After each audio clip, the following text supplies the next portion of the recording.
welcome. My name is Isla Ganoyak, and I'm a ninth grader at Free State High School. Today, we will be taking a journey through the complex and fascinating world of creative therapy. We will be talking about 4 of the many different types of creative therapy today: art, music, dance, and drama. Are you excited? I'm really excited. Let's get on with the show. To start, I'd like to talk about art therapy. Now, when you think about art therapy, a lot of the time you think about all different types of creative things you can do to benefit yourself. This is not always true. The term art therapy can be used as an umbrella term, like creative therapy, or as a term to describe a subgenre of the practice. That is how we will be using it today. According to psychology.org, art therapy is a tool therapists use to help patients interpret, express, and resolve their emotions and thoughts. Patients can work with their art therapist to explore emotions, understand conflicts or feelings that are causing them distress, and use art to help them find solutions to those issues. Many people ask, what is art therapy and how does it work? The underlying concept is that in creative therapies, people can understand and respond to their emotions and thoughts with a valuable new perspective.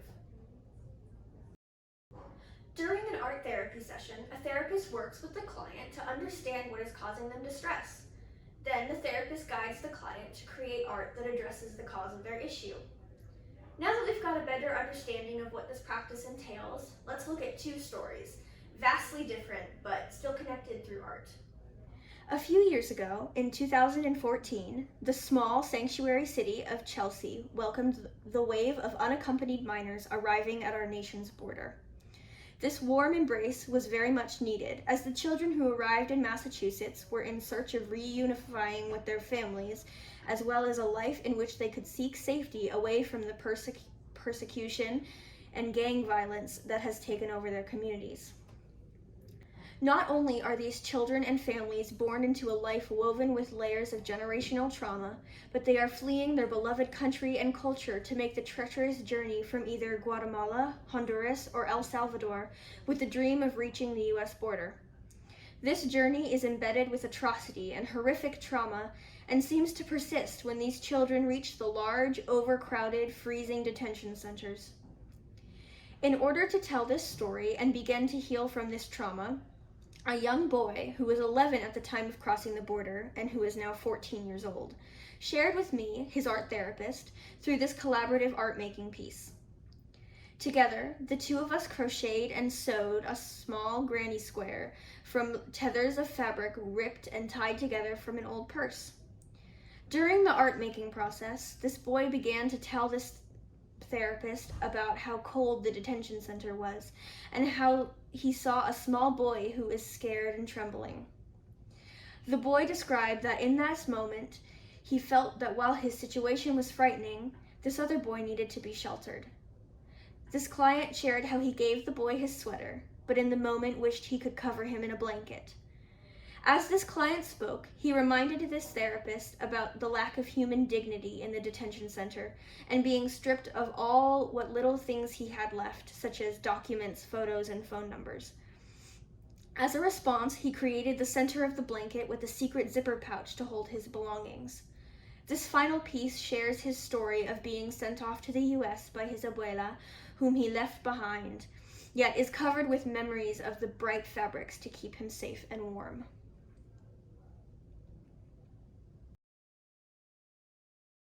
At the Art Therapy Conference in Seattle in 2013, I found myself alone in a space that had art supplies on various tables.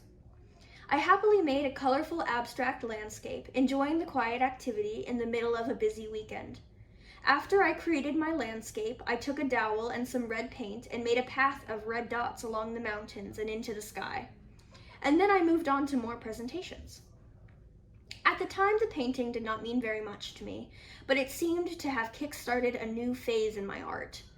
For the next 10 months, I painted several more small and simple red dot paintings when I could sneak in the time. So many red splotches in various composition emerged. They marched along the pages as if they had a message to deliver. It was not until I found myself in the hospital undergoing tests, enduring procedures, getting blood transfusions, and painfully facing a life-threatening blood disease that I had stood what I had been painting. For 10 months, my body had been trying to desperately communicate with my brain. It had been calling out to my conscious, expressed through my paintings, that I needed help. I was painting my blood. Let's talk about music. Music therapy is the clinical and evidence-based use of music interventions to accomplish individualized goals within a therapeutic relationship. Music therapy interventions can address a variety of healthcare and educational goals, such as promoting wellness, managing stress, alleviating stress, expressing emotion, communicating difficult topics, enhancing memory, improving communication, promoting physical and mental rehabilitation, and more. It can also help with a variety of mental illness, including autism spectrum disorder, addiction, dementia, chronic pain, and even premature infant care. Music therapy is part of an integrated approach for treatment for addiction. Active music making, as well as music listening, has been shown to activate the dopaminergic pathways in a similar manner as many illicit substances. Music listening also calms down the parasympathetic nervous system, which facilitates relaxation and decreases anxiety. Common therapeutic musical experiences facilitated by music therapists working in addiction treatment include music listening, lyric analysis, songwriting, music-assisted meditation, and active music making. More recent studies show that individuals with autism may have a heightened musical aptitude and sensitivity to musical elements, yet similar skills of music perception as compared to typically developing peers. It integrates a variety of autism-specific, evidence-based strategies, such as prompting, reinforcement, picture schedules, and music therapy techniques like singing and vocalization, instrument play, movement and dance, musical improvisation, songwriting and composition, listening to music, or computer-based music activities. Implementation of music therapy in dementia care could include engaging in music making, such as singing, songwriting, and improvisation, to promote self-expression, or the use of moving to music to facilitate the transition from the client room to the dining room for a meal. Clinical music therapy provides in-person support for clients by matching the live music to the needs of the client. Most people have a positive relationship with music, and long-term memories of experiences in faith-based and educational settings will still be accessible to the person with memory loss. Musical memory, therefore, is stored throughout the brain, which means that it is accessible even in the late stages of memory disorders, when only some of the brain tissue is still capable of functioning normally. Additionally, music stimulates the use of synaptic connections between neurons in the many specialized areas of the brain, which may otherwise remain dormant and lose function due to the characteristic inactivity of dementia and other memory disorders.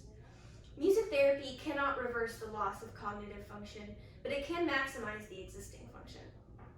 Music therapy through the Neonatal Intensive Care Unit, or NICU, is the skilled utilization of music elements by a certified therapist to facilitate several goals, including increased rest and regulation, parent-infant bonding, and neurodevelopment of infants currently admitted to the NICU.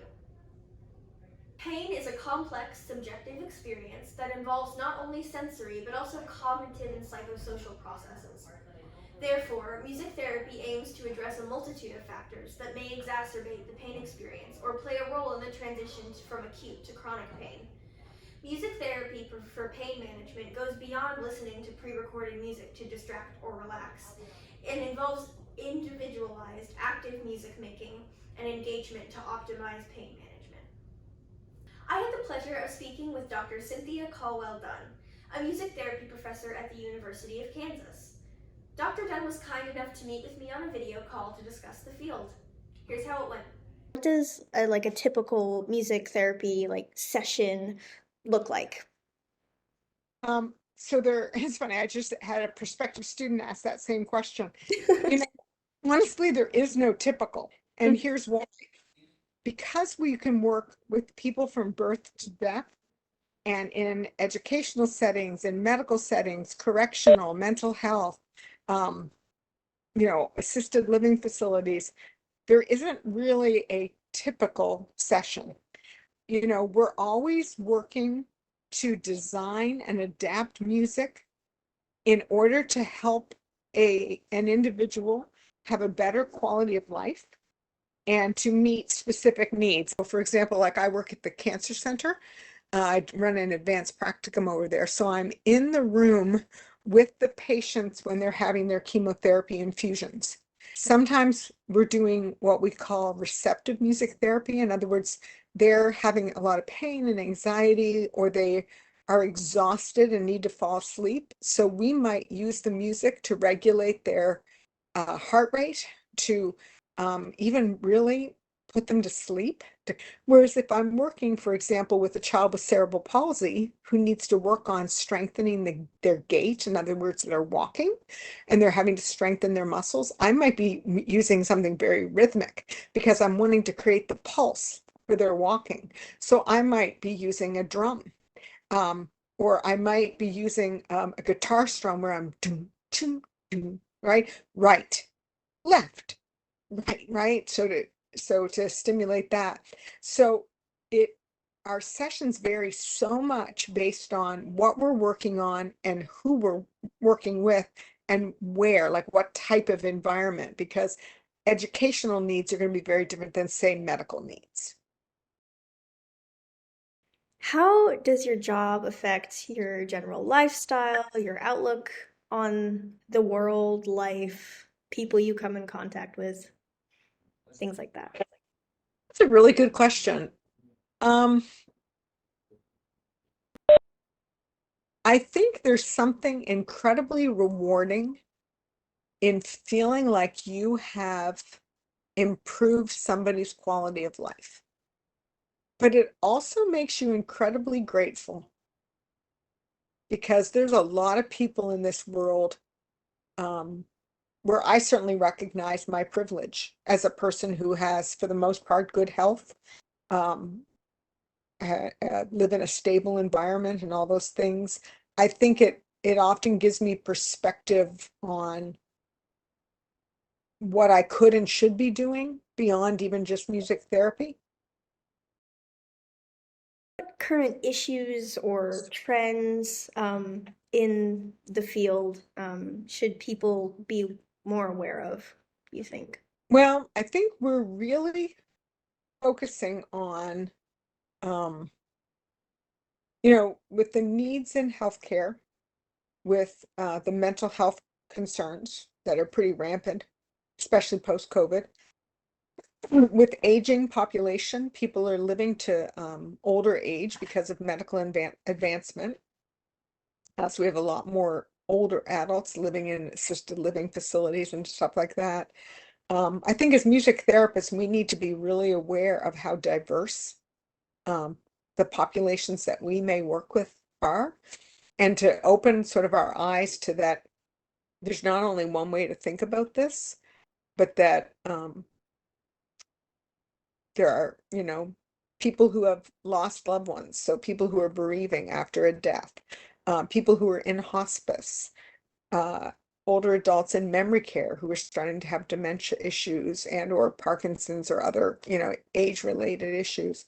There's just so much to know and to learn um, about all the different diverse populations that I think it's really, really important for music therapists to be really grounded in research and to really learn about what are the effective strategies that work in different settings.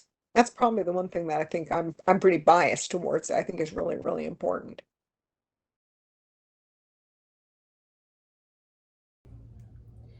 Moving on to our penultimate topic, dance movement therapy. Now, many people will agree that dance can be therapeutic and healing in itself. While this is very true for lots of people, movement can also be used in a more clinical setting. The American Dance Therapy Association, or ADTA, defines dance movement therapy as the psychotherapeutic use of movement to promote emotional, social, cognitive, and physical integration of the individual. Dance movement therapy is focused on movement behavior as it emerges in a therapeutic relationship. Expressive, communicative, and adapted behaviors are all considered for group and individual treatment.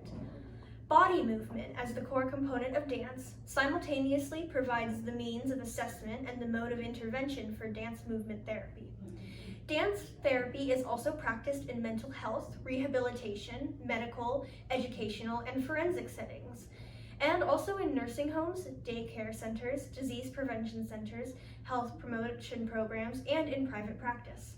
It is effective for individuals with developmental, medical, social, physical, and psychological impairments and is used with people of all ages, races, and ethnic backgrounds in individual, couple, family, and group therapy formats. Recently, I met with Professor Amy Jacques, the founder of the Dance Therapy Division at Brunel University. Among many other things, she told me about the structure of a dance therapy session and how it applies to different ages. First off, the therapist would begin a warm-up. These warm-ups are for exploration and are not as structured as that of a regular dance technique class. While the client or clients completes their check-in and warm-ups, the therapist will read the room and analyze the energy of the participants. This can aid them in moving the session forward. Next is theme development. Themes can vary greatly depending on age group and, of course, the client. For example, if you, a dance therapist, are working with a child on the autism spectrum, you might want to work with them on impulse control. You can use a variety of different techniques, such as stop and go games or energy modulation, to help to aid the child in their development. On the other hand, if you, a dance therapist, are working with a small group of middle-aged adults, you might work through grief, anxiety, anger, or loss. There are infinite ways to approach any situation, and the therapist needs to be willing to go with the flow. Dance therapy can help with a variety of mental disorders, or even for individuals who just want to explore themselves through movement. We have made it to our last topic, drama. Drama therapy is a form of psychotherapy. It involves using drama and theater techniques to help people resolve conflicts and problems. It may also allow individuals to develop self-awareness, express emotion, and improve relationships. Although there is a lack of large-scale studies on the technique, drama therapy appears to be helpful for certain issues, including trauma, abuse, mental health disorders, family, conflict, addiction, and social problems. Drama therapy uses the power of theater and storytelling to facilitate personal growth and healing. Drama became a form of recreation, with people creating plays and exploring their issues. It allowed them to explore their emotions in a safe and controlled environment. It evolved until becoming more focused, with practitioners helping its redefinition as therapy in the 20th century. Drama therapy can address a wide range of conditions. I recently had the pleasure of speaking with Emma Supica, founder of Unscripted. Unscripted is a non-profit organization based in Tennessee that works to use improvisation as a creative and therapeutic tool.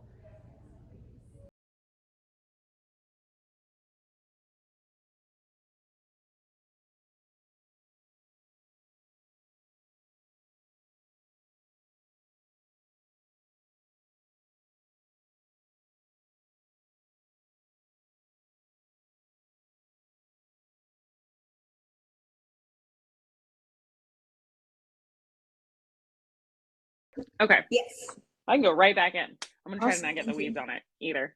Basically, it's get to know you, do some warm-ups that engage both brain, like heart, body, just like as many different parts of what's needed as possible.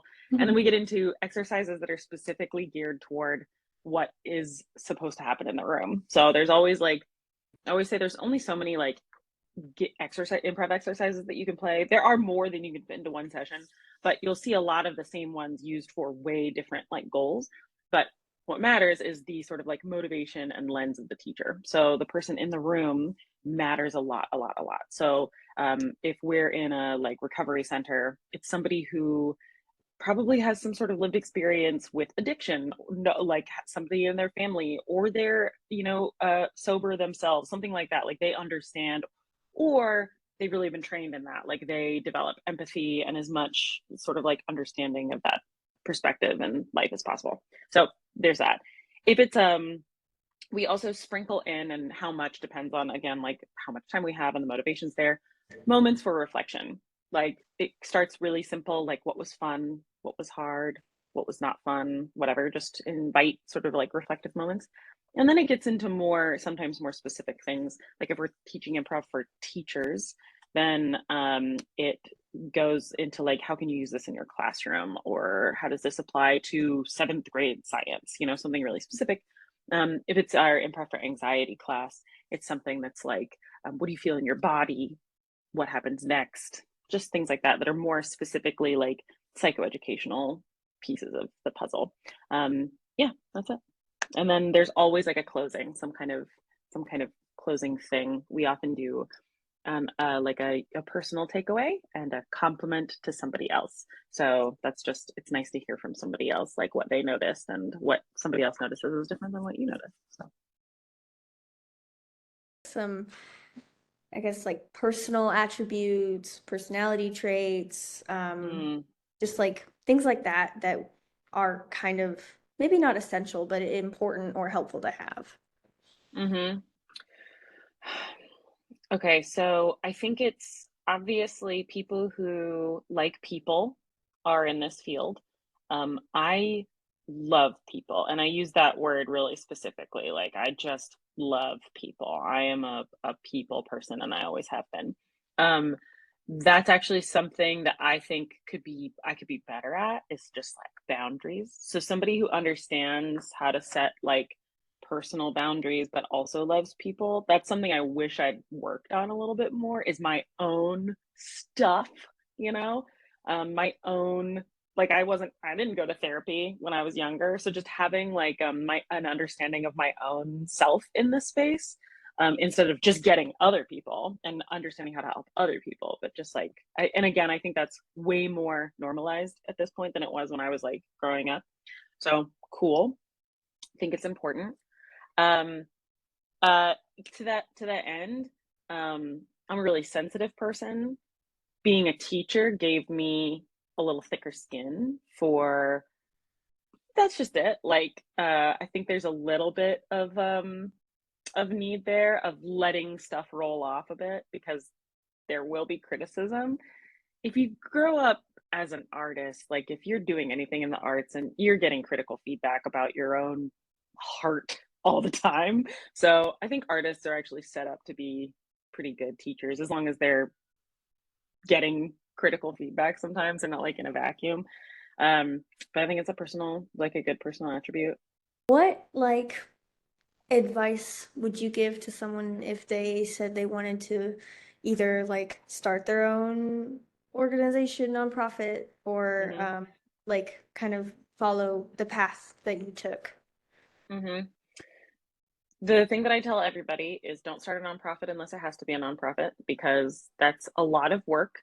And if you could just go into something privately without making it a public charity, do that. You'll make more money. You'll have less, what's the word, like bureaucratic stuff that you have to, like the bureaucratic weight is large in the nonprofit world. um and you just have, you like create people to answer to. When you're on your own, you have fewer things like that. There are some, you'd lose out on a few things, but um unless it really truly is like, this serves the public good, this is a public charity, this should exist in the public sphere, make it private. Like, it's just easier to do it that way.